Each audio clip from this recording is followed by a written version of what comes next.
Tiens. Auzu billahi minash shaitanir rajim. Bismillahirrahmanirrahim. Alhamdulillahi rabbil alamin.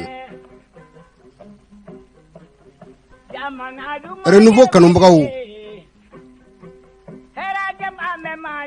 Aw be yɔrɔ sanga in kɔnɔ Mali kɔnɔ Mali kɔ ka aw ni sɔgɔma. Minnu sɔgɔlen bɛ Renouveau FM na. Minnu bɛ ka u ka forfaitw ta ka an lajɛ u ka page Facebook kan. K'aw bɛɛ lajɛlen fo. Birikokaw ni sɔgɔma. Biriko Sirakɔrɔ Makɔnɔ ani Gɔrɔ. Gumanka dugu 12. Kita commune 33 Kitakaw aw ni sɔgɔma. Nuhu Sise an ka cɛkɔrɔba bɛɛ lajɛlen ko ko Baɲango a bɛ lamɛnni na émission in tɛ tɛmɛ kan an b'a fɔ kɛnɛ kɔnɔ. Filadugukaw ka aw fo ka Karatakaw fo a Pekafu cɛden a tɔnden a cɛ n'a muso denmisɛnnin makɔrɔba k'aw bɛɛ lajɛlen fo. Président Mamadou Zumana Sidibe a tulo b'an na sanga in kɔnɔ a bɛ ka lamɛnni kɛ an b'a fo kɛnɛ in kɔnɔ. Ka bɔ Filadugu ka se Kati douane na commandant Fode bɛ yen an b'a fo kɛnɛ in kɔnɔ ka waleɲuman dɔn. O douane kelen na brigade commerciale Amène Dumbo bɛ yen an b'u bɛɛ lajɛlen fo. Tile hɛrɛ Ala ka di an ma. Kati an ka cɛkɔrɔba bɛ yen Mayan Samake adjudant chef à la retraite a n'a ka denbaya Javier tɔnden bɛɛ lajɛlen a kalandenw ka aw bɛɛ lajɛlen fo ka waleɲuman dɔn. Aw bɛ ka Ala deli min kɛ jamana in ye ka deli masaramani fɛ Ala deli in ka minɛ. Ala ka aw mɛn ka deli in kɛ Ala la jamana in bɛ se ka basigi cogo min na. Ne teriw bɛ Kati belebelew dalen bɛ yen. Don tɛ wolodonna. Commandant Christophe Dambele bɛ lamɛnni na sanga in kɔnɔ. Madame Dambele Fatumata Daw a bɛ ka lamɛnni kɛ Kati an b'a fɛnɛ fo. An ka musokɔrɔba bɛ lamɛnni na. Fɛn min ye Madame Doumbia Umu Doumbia a bɛ ka lamɛnni kɛ sanga in kɔnɔ an b'a fo Kati. Direction centrale du service des armées an bɛ foli kɛ capitaine Adraman Sow bɛ lamɛnni na. O Kati kelen in na n burankɛ bɛ yen. Ne burankɛ kɔni Bintu burankɛya in ma daminɛ bi dɛ. Ala ka latigɛ ye ko dɔw ye. Président de la transition colonel Assimi Goïta an b'a fo Kati.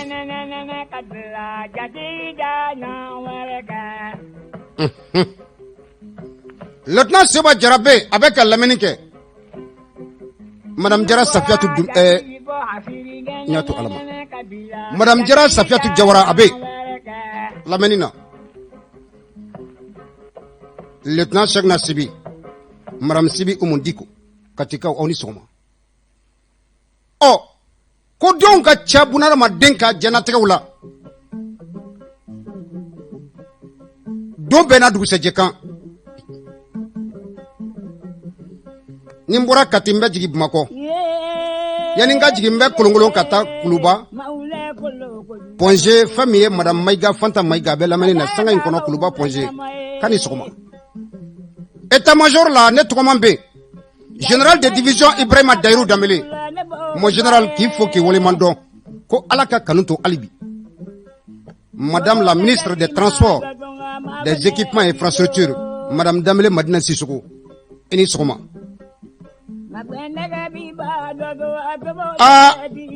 An balakaw cɛsiriw bɛ dɔw nɛgɛkɔrɔla la n b'a f'i ɲɛna ni cɛbakɔrɔ yɛrɛ tɛ u ni maa si tɛ da. Madinɛ o ye o muso lakaw dɔw ye. Biro kɔnɔla o man bon ale ma. Ta fɛn bɛ siri bilahi fana n'i y'a ye k'a fɔ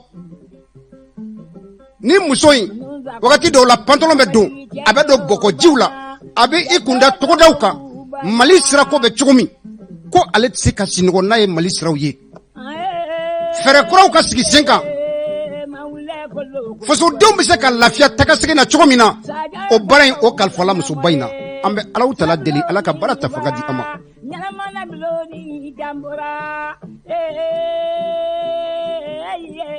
général de division Salifou Traoré, mon général Niskouma. Attaché Mamadou Doumbia-Bé, avec la menine à Sangaïkono. Capitaine Adama Keita à la garde nationale, aide de camp du ministre Ibrahima Dairou Dambélé. Mon capitaine, on y sera, ko alaka kanuto on y watch alibi. Quand kolongolon ka se sente la, honorable Alou Badra Nana Kasebe, avec la menine à Sangaïkono, alibi, ka deli masara manife kanu mimbe, ko alaka dofra kanuinka, alaka barata fanga di oma. Ko kuno pronostic mbawbolo de, katara nyafoli chamanke. Chelekao Amadou Tungora, ka cheleka bela jelen fo Amadou Togola ka aw fo alibi amanyina kabalakaw ya dumya be ka lameni ke sengen kono misabu ya lieutenant colonel Dajara afare be lameni na anaka demo ya amba fo ka woli mando kanen kono kono be kanu sababu di Madame Koulibaly Bintou Napo atike be ngela ne to sori Ibrahima Diallo émission faso kunkan kana sigira faso dew ka kuma di awma ka blasrali ke kunyuma kono akira chuko di jamana kono faso dew aw ka yeta jume aw ka blasrali kaw ye jume ambeya parti côté kana imesigi mo côté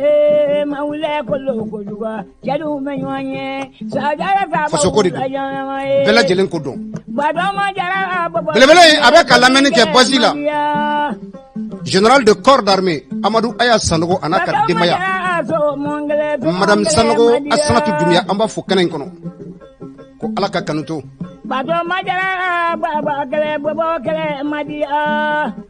teri krote surila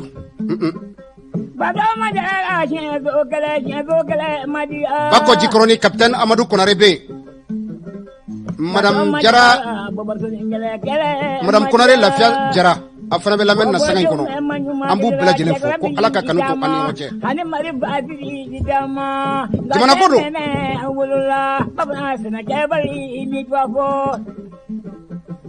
faso den ka kuma di awma kunyuma kono kakira chigodi ante blasrali ke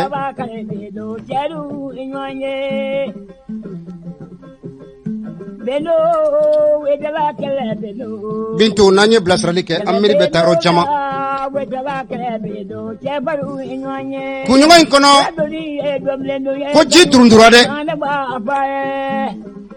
kiri buda kunga Général Moussa Diawara ko tegadara aleka sanga kono kabe kan ena Comme kati kriblo ika foya bala aye tegada général ya Moussa safule général Moussa Diawara ka ataraka ena o amana ndadola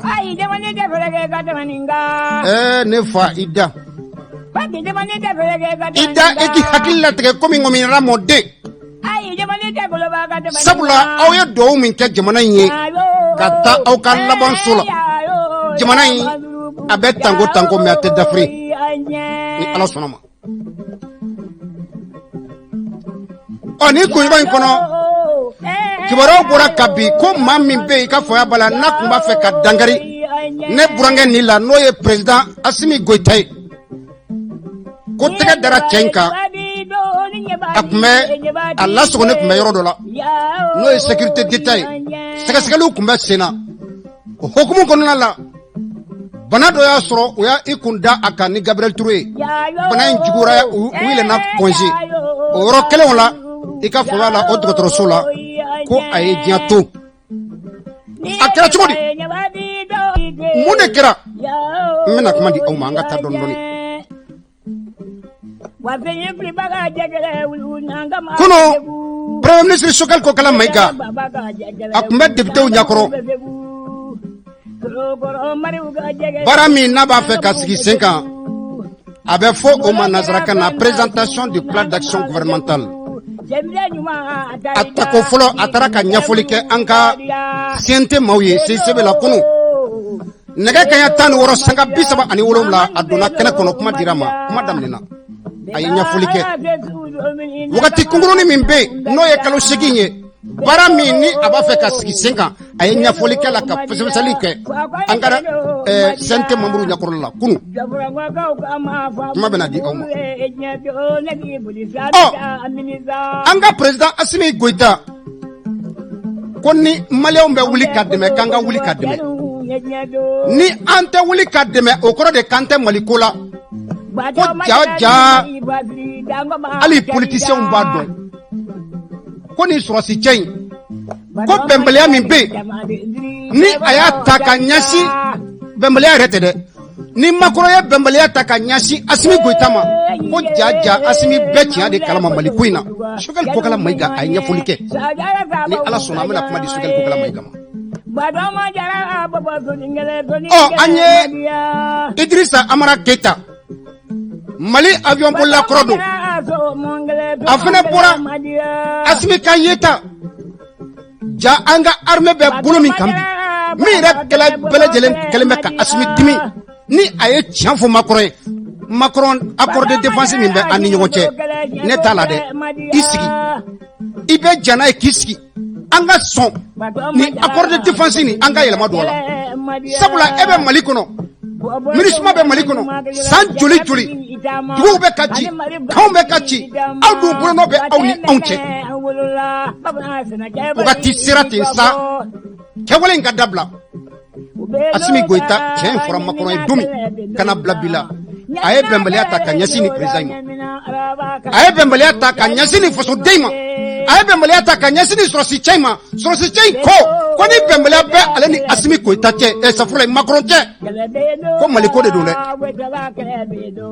Mali ko de don Idrissa Amara Keita a ye ɲɛfɔli kɛ ko ja maliyɛn wɛrɛ an bɛna bɔ tiɲɛ kalama don dɔ de ni Ala sɔnna an bɛna kuma di aw ma émission ye faso kunkan ye ne tɔgɔ ye Soro Ibrahima Diallo labɛnw bɛɛ lajɛlen sabatilen bɛ sanga in kɔnɔ an ka lamɛnni kɛ kɔrɔfɔ ninnu kan Madame Kulibali Bintu Napo fɛrɛw tigɛ ni i bolokɔrɔla labɛnnen don an b'a daminɛ Idrissa Maïga la i tɛ Sori fasa in jɔ fɔlɔ ɲɔ ka ca wugu la bi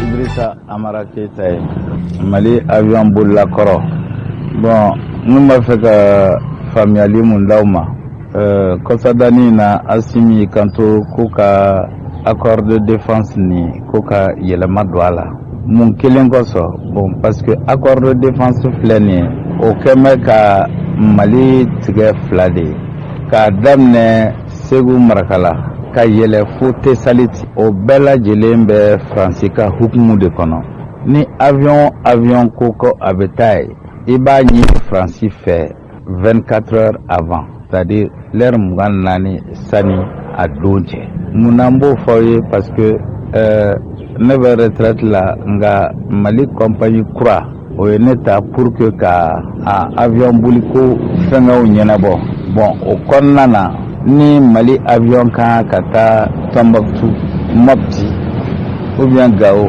ne de bɛ demande kɛ ka ɲɛsin ministère de la défense ka yamaruya la mais olu ministère de la défense ta bɛ kɛ siɲɛ kelen kalo la olu bɛ jaabi di ko an ka o avion boliw kɛ o voyagew kɛ mais Faransi ta Barkhane ta c'est-à-dire ni sini an ka avion kan ka taa an bɛ demande bila bi bon n'u m'i jaabi i tɛ se ka taa ni Barkhane m'i jaabi i tɛ se ka taa bon hali sɔrɔdasiw ta fana y'o ye ni sɔrɔdasiw kan ka taa ko dɔ ɲɛnabɔ kɔrɔn fɛ fo u ka Barkhane ladɔnniya ko u bɛna taa bundeli la parce que Barkhane b'a fɔ ko ale de b'a la ka yen bɛɛ surveiller o de signera Mali ni Faransi cɛ o de ye accord de défense ye bon malheureusement a carte u b'a ci don o don siɲɛ 3 tile kɔnɔ Mali carte u kɛmɛ ka Mali dɛsɛ k'a tila 2 ye yɔrɔ mun b'u ka yɔrɔ hukumu kɔnɔ u kɛmɛ k'o tɔgɔ da ko Mali prohibited tubabukan na o kɔrɔ ko Mali interdit pour que i ka don yen fo Barkhane ka sariya d'i ma u ka autorisation d'i ma bon o bɔlen kɔ a la pour que ka terroriste fourni armement ni fɛngɛ na Faransi ka mɔgɔ tɛ Bamakɔ la o Gao aéroport b'u bolo Tombouctou ta b'u bolo Kidal ta b'u bolo u ye piste dilan Tesalit bon avion de bɛ bɔ France direct ka jigin Mali ta kalama an ma surunya ka k'a kalama an ka sɔrɔdasiw minnu bɛ yen kɔrɔn fɛ an ka kan minnu bɛ yen olu bɛ MINUSMA de ka hukumu kɔnɔ o bɛɛ ye accord de défense de ye olu tɛ bɔ pour que u ka bɔ fo n'a sɔrɔ u ni Barkhane sɔrɔdasiw dɔw bɛ bɔ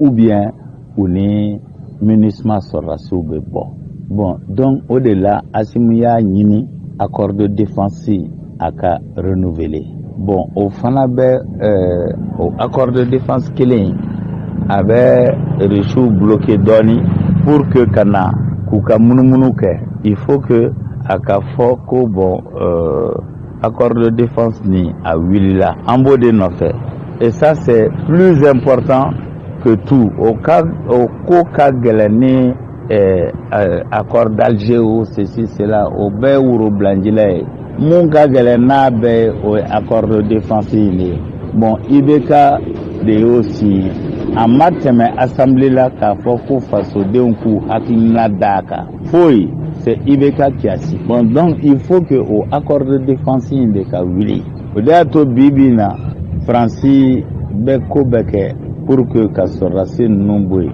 n'o tɛ maa kelen mun ye accord de défense ko kuma fɔ politiciens na o ye Umar Mariko ye sinon tɔ si t'a fɔ yarɔ Cheikh Modibo tɛ se k'a fɔ parce que Cheikh Modibo jɔnkunda y'ale bila ka taa fo Amérique New York ONU na pour que ka taa a fɔ ko bon demande fɛn o fɛn bɛ kɛ a bɛ kɛ ni France ka hukumu ye o de y'a to MINUSMA a date banna en juin et France ye demande ladon Conseil de sécurité la k'a fɔ ko bon san kelen dir'u ma Mali m'o papier ladon anw ka ministre kun tɛ yen Mali m'a demande kɛ donc MINUSMA sigir'o kan et a fɔra MINUSMA ye u ka ko bɛɛ kɛ pour que ka Maliens jagoya accord d'Alger na parce que accord d'Alger ni o de ka di France ye o la Mali bɛ se ka tila déjà France kosɔn France taara ni MNLA mɔgɔw ye k'u don ONU denni na ONU denni ye mun ye c'est-à-dire diɲɛ kɔnɔ minnu man ca u b'a fɔ o ma ko minorité bon donc u kɛn bɛ ka Touaregiw don ONU de minorité la bon donc ni accord d'Alger ni sera ka sɛbɛntiya donc o la comme région bɛɛ b'a ka président sigi donc Azawad b'a ka président sigi et finalement olu bɛ décision ta pour aller à l'indépendance bon n'i y'o kɛ don o don France de bɛ fɔlɔ k'a fɔ ko olu sɔnna vraiment kuma ka ca a bɛ hakɛ to n ka kuma janya na mais il y a trop de dessous dans ce problème là et puis aw ye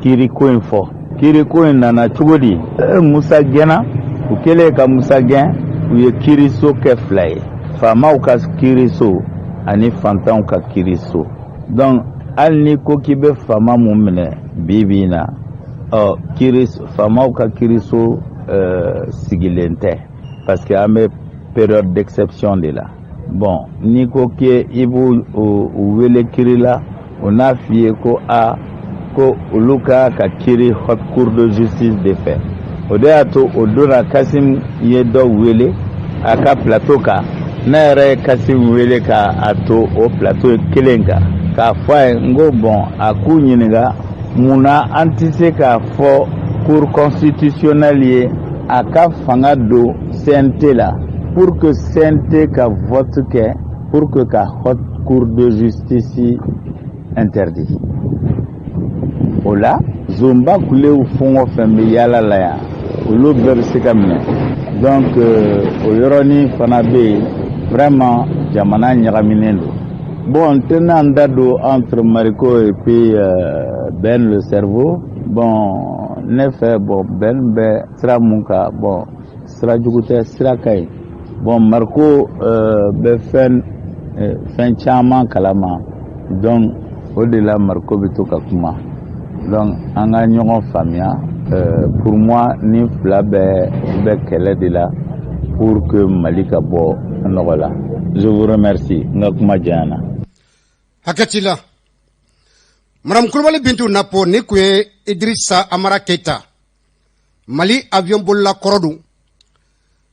Avion mun bɛ an bolo sisan kɛn yɛrɛ bɔnakun kan u ye wele bila ma a kana ka jateminɛ kɛ baara in bɛ se ka kɛ lakana kɔnɔ cogo min na ani nimisi wasa kɔnɔ a bɛ lafiya bɔ la bilasiralikan min ni a y'a di Asimi ka yeta ye min ye Mali ko in na janfa min sirilen bɛ Mali ma ni an ɲinanen bɛ an ka gɛlɛya yɛrɛ kɔ ka an ɲɛsin ko wɛrɛw ma ni Mali problème ye Kidali de ni Kidali yɛrɛ kelen tɛ Tombouctou t'an bolo bi Gao t'an bolo bi Mopti tɛ an bolo bi hali ni an ka famaw bɛ yen cɛ tɔgɔ Mahamadu Mali ko bantɔla don Asimi ɲamɛ ne tiɲɛ na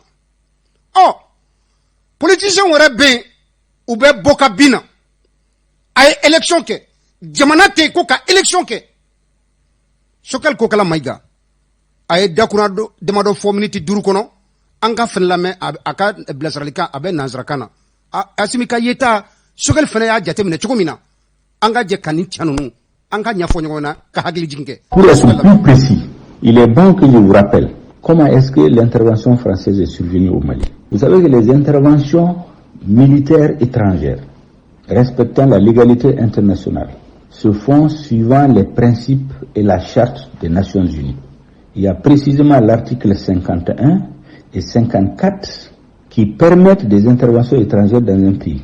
L'article 51 indique clairement que lorsqu'un pays membre des Nations Unies se trouve en situation de légitime défense, agressé par d'autres forces venues de l'extérieur, il peut demander le soutien de la communauté internationale. En ce moment, un ou plusieurs pays peuvent se mettre ensemble pour l'aider. C'est dans ce cadre que la MINUSMA a été instituée par la résolution 2100 du 25 avril 2013 pour aller au nord du Mali, combattre la rébellion, combattre le terrorisme. C'est écrit noir sur blanc dans la résolution qui crée la MINUSMA.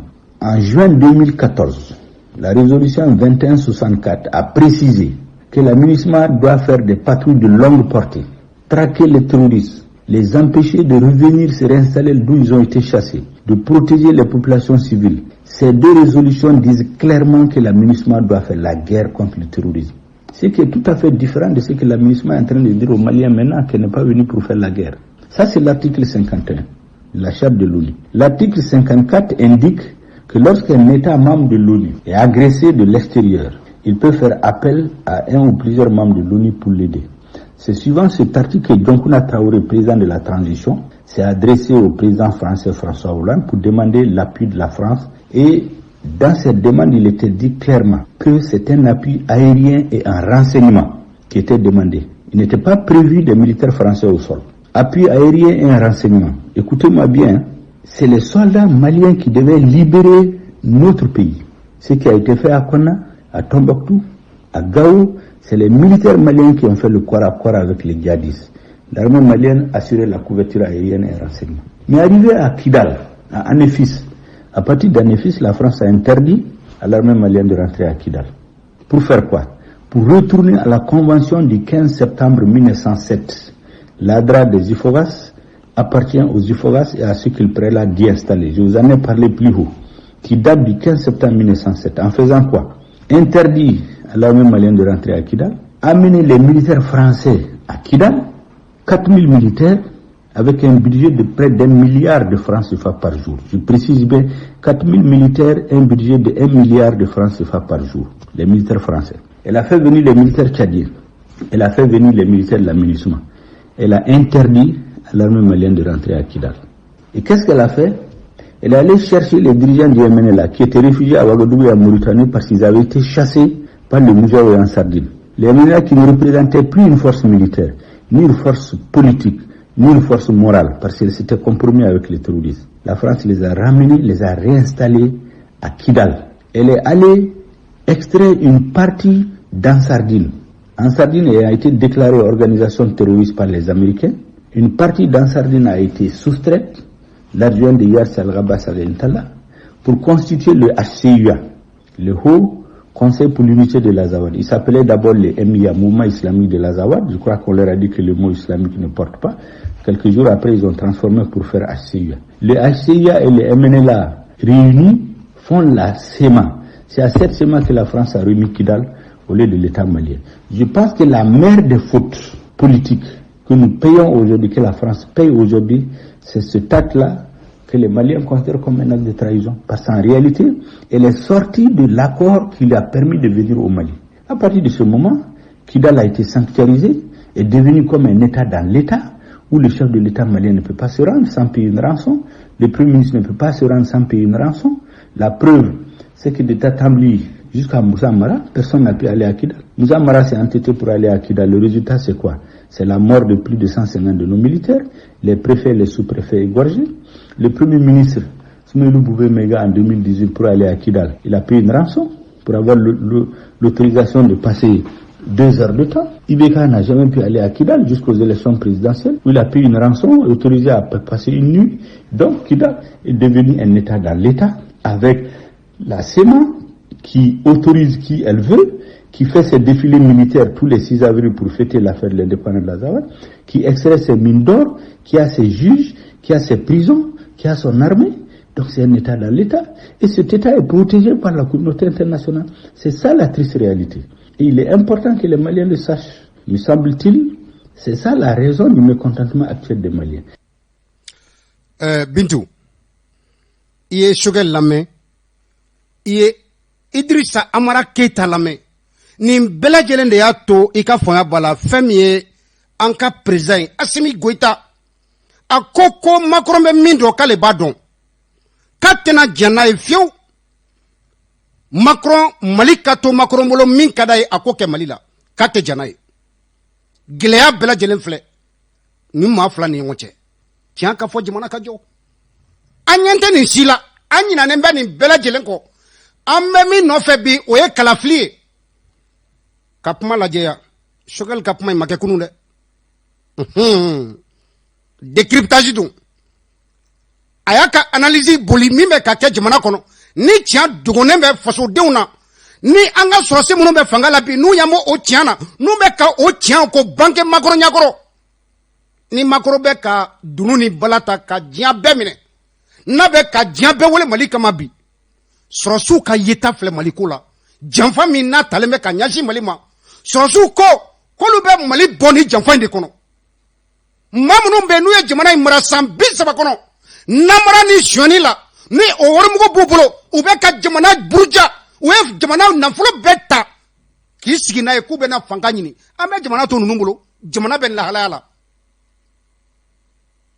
Mali yɛrɛ tɛ yen bilen i mana mɛn i ka taa kalafili la Mali bɛ yen kɛ Mali bɛ yen bilen wa jamana bɛ tan de janfa min ni Mali b'a kɔnɔ janfa min n'a sirilen bɛ Mali ma Faransi fɛ Macron fɛ MINUSMA fɛ a filɛ nin ye bɛnkan filɛ walawalali kɛra la an ka sɔrɔsiw ɲɛmɛ ni tiɲɛ de la tiɲɛ ka fɔ faso ka jɔ ne ta tɛ mɔgɔ ko ye ne ta ye Mali ko de n bɛ aw bɛɛ lajɛlen fo ka waleman dɔn ka bɛɛ lajɛlen don kɔrɔmatonya la Mali ko de don dɛ ka kuma di aw ma nɛgɛjuru sira sanga in kɔnɔ o ye aw ta ye 20 80 08 08 k'aw bɛɛ lajɛlen fo ka aw waleman dɔn minnu bɛ ka weleli kɛ sanga in kɔnɔ ka yira u la k'a fɔ an ye kuma di aw ma ne yɛrɛ ka jamakan in kɔfɛ k'an sɔrɔ n bɛ segin ka nɛgɛjuru sira kan maa kana n wele san dɛ ni jamakan banna midi wagati min b'i fɛ n wele ko fɔ ɲɛna 76 27 40 36 o ye ne ka nɛgɛjuru sira ye mais a ye weleli kɛ 20 80 08 08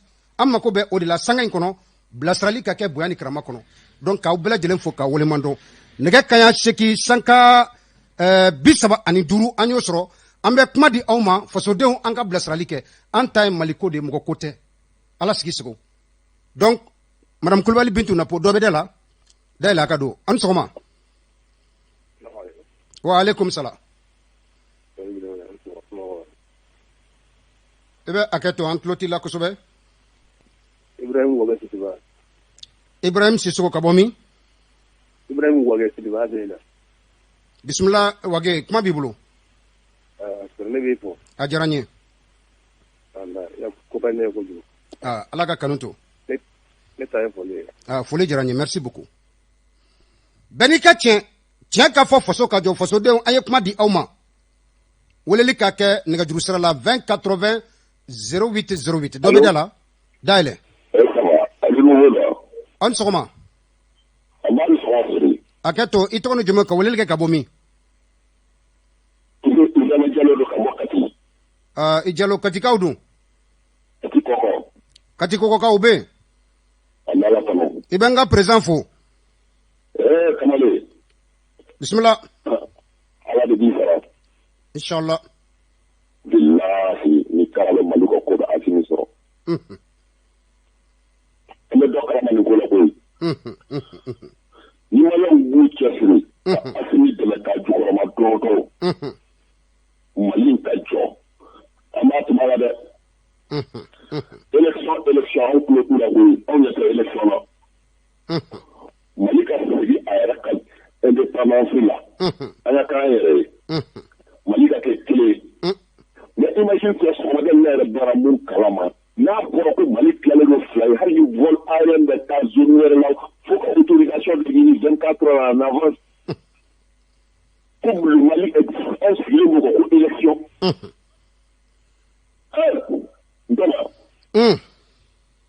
mɔgɔ yɛrɛ kana bɔ Mali ko kalama ko sababu billahi sɔgɔmada ne bɛ ka jigi tigɛ ne ka jigi latigɛ vraiment nin bɛ se ka ɲɛfɔ nin bɛ ko jukɔrɔ anw tɛ nin kalama anw sigilen bɛ ko élection a bɛ taa ne dɛ kabako Fɛlɛri ni Alibamalen ka appareil qui se ka opération kɛ Mali côté wɛrɛ la ni ko France ka autorisation tɛ a y'a fɔ ko cɛ tura an ka cogo ɲini an ka nin ko ɲɛɲini nin ko in ka bɔ a ma joona joona bilahi an bɛ to a la Asimi ka kɛlɛ filɛ an k'an jija ko kana sini sɔrɔ kala kana waasi bilahi ni cɛ y'a kɔrɔbɔ an bɛɛ bɛ fa Mali a bɛ jɔ bilahi ni cɛ y'a kɔrɔbɔ Asimi ni Ala sɔnna ni Mali ko la a b'a sago sɔrɔ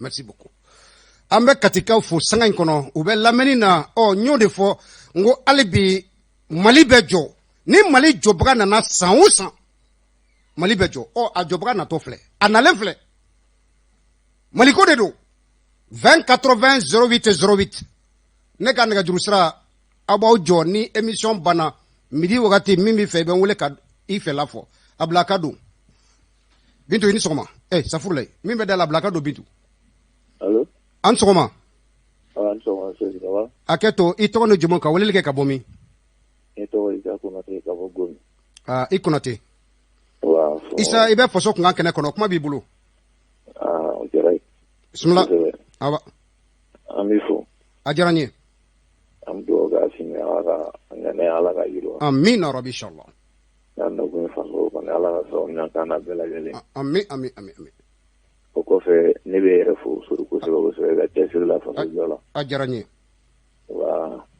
merci beaucoup merci beaucoup kuma b'i bolo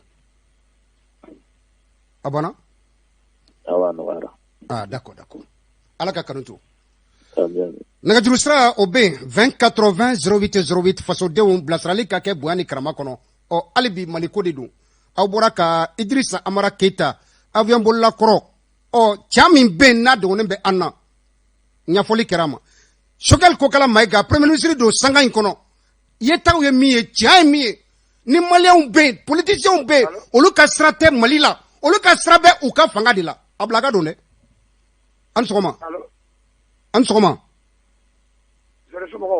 Vieux Sidibe an cɛ wasolonkaw i sera kuɲɔgɔn in kɔnɔ wa yɔrɔ minnu mako bɛ sanji la Mali kɔnɔ ko san tɛ ka se yen dɛ o jɔrɔ b'an na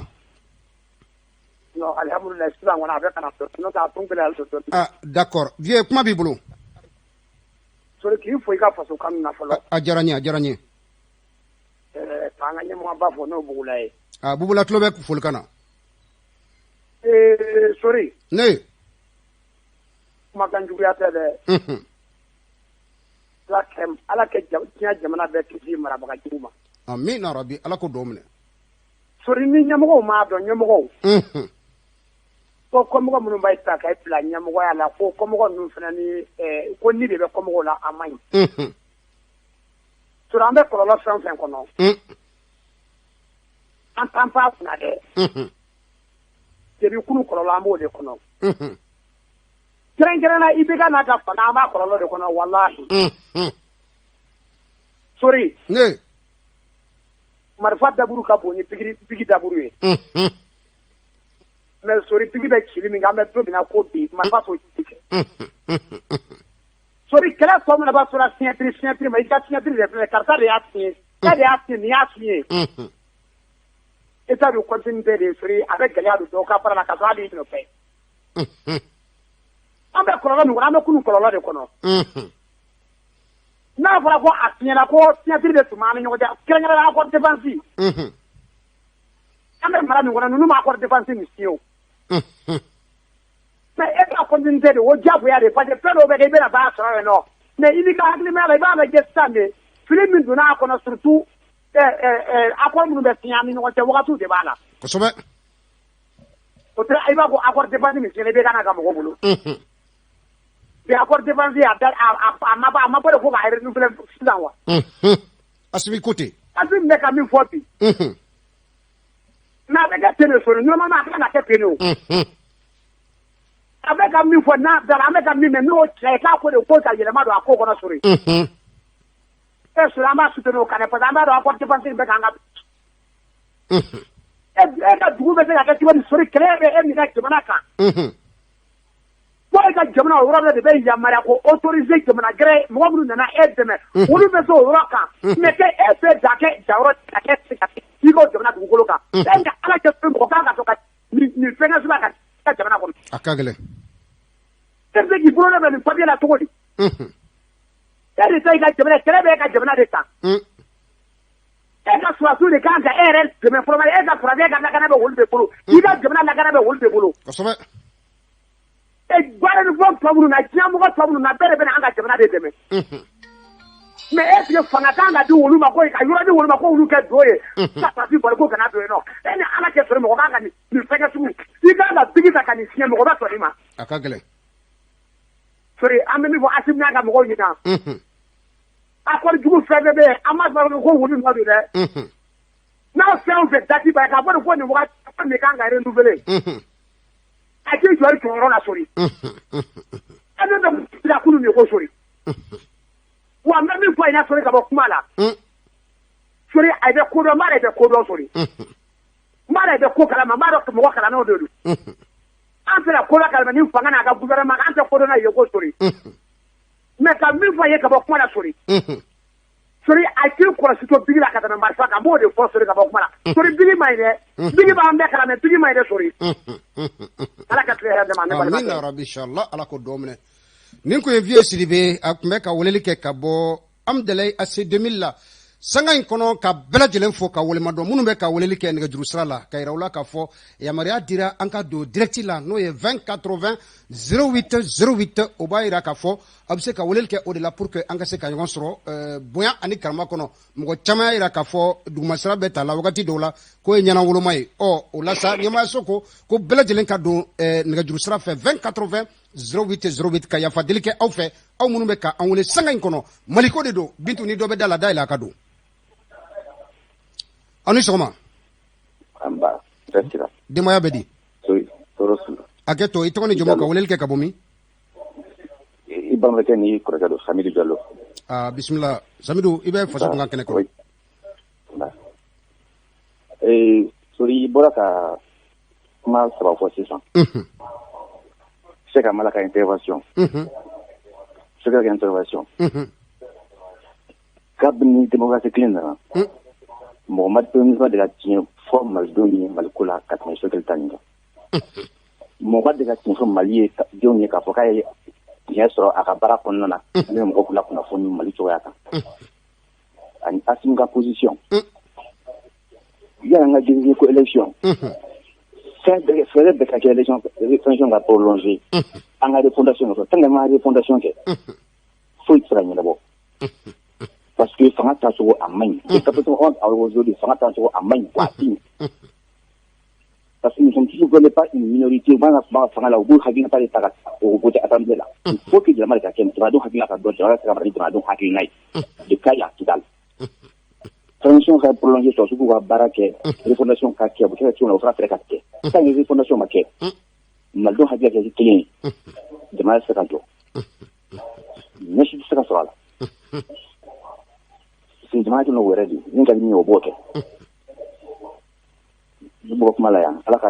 Amina rabbi inshallah ala ko dom ne jalo bani ka che ka fo faso ka jo faso de kuma yi autaye blasrali ka ke buani karama kono mali ko didu mo ko kute jamana isegena surazuna na ko ka jamana mbobulo la milliard duru tara ka di mali école publique munum be ko fantaw de kata kalay o école so chenendo san joli kono mali marabagaw san bisaba kono kambe démocratie kono école so tiene do fantaw de onte kakala asime milliard duru ta kadi ko kata école so no kala kalanga ke école so kono maliko do ni min kira domi na nyana amba fo ne tate mko ko de ngon burange du mais na min ke domi na manyamba do atlo la de ala sigisago bindu do be de lawa dayla kadu an sokoma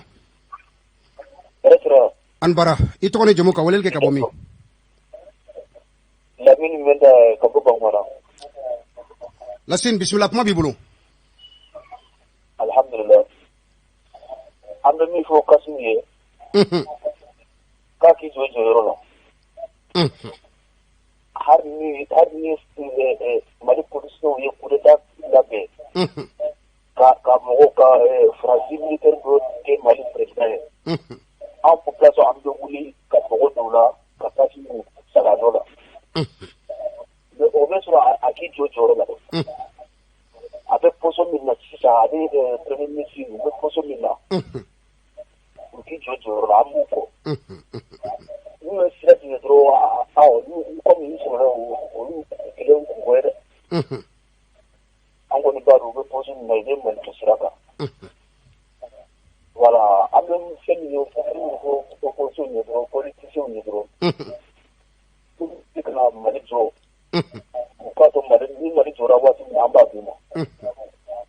Sinon, il y a quelque chose, nous avons sinon, on a même à Calabé. Le Calabé, où je fais le manipulation, on a le Calabé, à la manipulation de Koro. Nous m'avons dit, malade.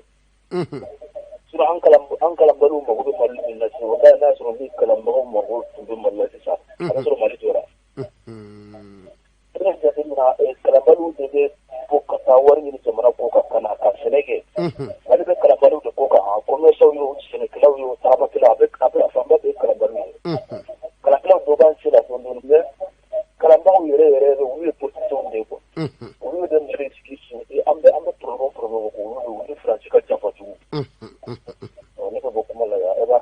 Amina Rabbi haketila. Ajaranye merci beaucoup.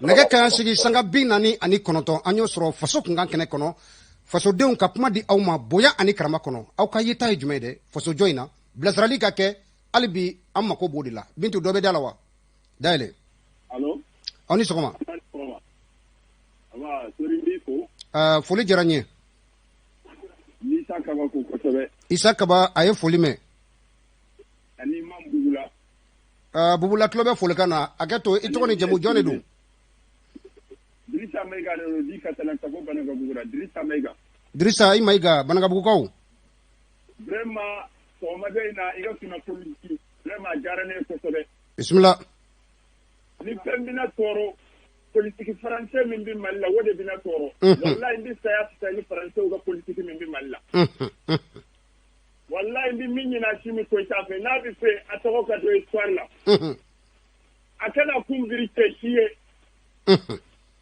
barka min bi malla wa barka ti français ala kam ma nyana mo munum dale mi mali du ko lo du ko ti français Nyoro shirfuke bi malla Mahmoud Difo bi malla Haydara bi malla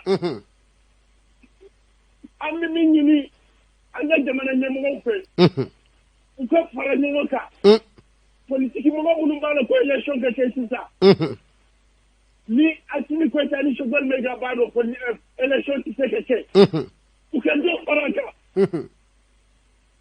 u ka ye jamana bɔ kɔnɔ an ka bɔ faden sɔgɔya o jamana sɔrɔtisi Mali la ni n'a ma kɛ janfɛ min mun ka jamana bɛ se Mali yɛrɛ kɛlɛ Maliyɛnw wallahi an ka fara ɲɔgɔn kan ka ɲɔgɔn minɛ mɔgɔ minnu tɛmɛna o ye Mali bila yɔrɔ min na ani bi Mali bi yɔrɔ min na wallahi kɛlɛ tɛ dɛ tiɲɛ don janfajugu bi yɔrɔw la yɔrɔ dɔw tigɛra yɔrɔ dɔw tigɛra mais fɛn minnu kɛra ka tɛmɛ salo ani ɲina wallahi kɛlɛ tɛ wallahi mais ne bɛ dugawu min kɛ ya Rabbi Ala ka Assimi Goïta kisi Ala ka Mali kisi Ala ka nasaratu kisi Ala ka Mali jɛnjugu bɛɛ ta ka bɔ Mali la Ala tila yɛrɛ ta amin Bintu i ye mɛnni kɛ i ye kɔlɔsili kɛ wa sanga in kɔnɔ nɛgɛ kaɲa 50 ani nɛgɛ kaɲa 8 sanga 52 o sera an bɛ se ka miniti 1 di dɔ ma wa miniti 1 d'accord maa laban bɛ da la i ni sɔgɔma allo aba an sɔgɔma somɔgɔ ne ba an cɛ i tɔgɔ ni jamu ka weleli kɛ ka bɔ min madame Maïga Cissé ka bɔ Misabugu la o ye an sigiɲɔgɔn ye bisimila madame awɔ au fait ne tun bɛ fɛ ka n hakilinata fɔ Fabu la awɔ miniti 1 don dɛ sinon wagati sera awɔ bisimila yani mɔgɔw ka se nin yɔrɔ bɛɛ ma o mɔgɔ min ye accord in signé dɛ o b'o tigi wele ka na fɔlɔ parce que adamaden i tɛ se ka taga accord signé i kun fɛ tan tɔ an bɛɛ ka avenir b'a la i t'an ɲininka o ye kelen ye parce que il faut que impunité ka dabila Mali la o de bɛ ka na ni nin désordre in bɛɛ ko ne mana wuli o bɛ wuli ka taga fɛn dɔ signé ko maliyɛnw ko ten ka sɔrɔ an ma jɛn n'a ye an t'a kalama yɔrɔ donc n'o o côté ɲɛnabɔra Assimi k'a jɔ a jɔyɔrɔ la Assimi k'a jɔ a jɔyɔrɔ la n'a b'a dɔn élection tɛ se ka kɛ élection yɛrɛ ka kɛ yɛrɛ n'o s'en fiche an bɛ fɛ de jamana ka jɔ est-ce que vous voyez n'a b'a dɔn élection tɛ se ka kɛ wagati min fɔra kɔnɔ a k'a fɔ ni Mali bɛ jɔ ka kɛ da kelen ye a ka jɔ ka kɛ da kelen ye ni problème ninnu ka ban parce que an ye dɔ kɛ jajiri fasa dali la an tɛna élection kɛ bi sini an ka tila ka coup d'état kɛ nafa foyi t'a la donc a ma ɲɛ n'a ma ɲɛ mun kan ka fɔ ye ni Faransi bɛ taga u ka taga maliyɛnw ka jɔ u jɔyɔrɔ la an ka fanga tigilamɔgɔw ka jɔ u jɔyɔrɔ la cogo jumɛn na autorisation de ɲini Faransi fɛ d'accord Ala m'an ta ka Faransi da il y a des choses qu'on doit arrêter maintenant. D'accord. Il faut que malheureusement ou jɔyɔrɔ la de cɛw de bɛ Mali la o. D'accord. An bɛɛ tɛ musow ye o. Voilà, il faut que Assimi k'o côté la ye ani Choguel k'a jateminɛ n'u b'a dɔn ka baara tɛ se ka kɛ ka ɲɛ ka bɛrɛdɛlɛ fɔlen ma u k'a fɔ mɔgɔw ɲɛna. Ne ba wagati sera. Voilà. Merci beaucoup. Merci. Madame Kulibali Bintu Napo ni ko ye malaba ye min ye weleli kɛ ka bɔ an yɛrɛ sigiyɔrɔ la yan Misabugu an balakaw an b'aw fɛnɛ fɔ ka waleman dɔn an kanubaga minnu bɛ Faransi ka taa se Espagne ma ka hakɛto belebele kɛ u ye Tumani Sisoko b'o la ka taa se Sexidi ma Mamadou Diallo olu bɛɛ lajɛlen bɛ Paris ka taa se fɛn min ye Demba Soare ale fɛnɛ bɛ Faransi u bɛ lamɛnni na sanga in kɔnɔ k'u bɛɛ lajɛlen fo Espagne Mustafa Jarabe Musa Sidibe Balaba belebele Sajan Konare ale yɛrɛ sira ɲini sɔgɔmada in na a ma se ka sira sɔrɔ Bintu ko a ɲininen bɛ an fɛ k'an ka fɛɛrɛ bɛɛ tigɛ k'u fɛnɛ ka se ka don sabula u ka laɲini ye min ye fasoko don ka aw bɛɛ lajɛlen fo Maɲanbugukaw Laba Jire n'a ka denbaya Madame Diallo Fatumata Doumbia ka taa se école communautaire Les Perdreaux Banangabugu la directrice Tanti Basso Yves Dolo u bɛɛ lajɛlen bɛ ka lamɛnni kɛ sanga in kɔnɔ Maɲanbugu construction rurale Madame Maïga Awa Doumbia u bɛ lamɛnni na an ka musokɔrɔba bɛ fɛn min ye Madame Doumbia Hassan Kulubali maire délégué du centre secondaire d'état civil Maɲanbugu Madame Kulubali Wassa Samake monsieur le maire Bouakar Keita commune Wɔrɔna k'u bɛɛ lajɛlen fo k'u waleman dɔn Apidom na docteur Mamadou Diallo be directeur général des douanes du Mali Mohamed Doukara a n'a jɛɲɔgɔn bɛɛ lajɛlen ka aw fo ka aw waleman dɔn hali bi minnu bɛ ka lamɛnni kɛ fɛn min ye ntabakɔrɔkaw ye Mamadou Jara, directeur du complexe scolaire Fantasori Falajɛ Sokoro u bɛ lamɛnni na ka taa se bɛɛ lajɛlen ma an da sira minnu tɔgɔ ma an da ma se minnu tɔgɔ ma hakɛtɔ belebele o bɛ aw ye Madu Kulubali grand min bɛ yen i ka faamuya b'a la Mayanbugu station Shell k'u bɛ lamɛnni na ne yɛrɛ sigiyɔrɔ don i ka faamuya b'a la n'i ka mobili pinɛ moto pinɛ ni a sɔgɔra i kun da Madu kan ni Ala sɔnna i bɛ nimisiwasa sɔrɔ ka bɛɛ lajɛlen fo ka waleɲuman 7/7 Isa Kaba ani maa welelenw u bɛ da la ka ban an fana fɛla ye min ye Maliko la kunɲɔgɔn in kɔnɔ kibaruya kɔnɔ ni Alahu Taala sɔnna ma an bɛna ɲɔgɔn sɔrɔ aw sɔgɔlen to Renouveau FM TV sanga in kɔnɔ nɛgɛ kaɲa 9 a sira nɛgɛ kaɲa 8 safurula sanga 56 an y'o sɔrɔ Madame Kulubali tun bɛ nɛgɛ la ne tɔgɔ Sori Ibrahima Diallo k'aw bɛɛ lajɛlen fo ka waleɲuman dɔn wassalam.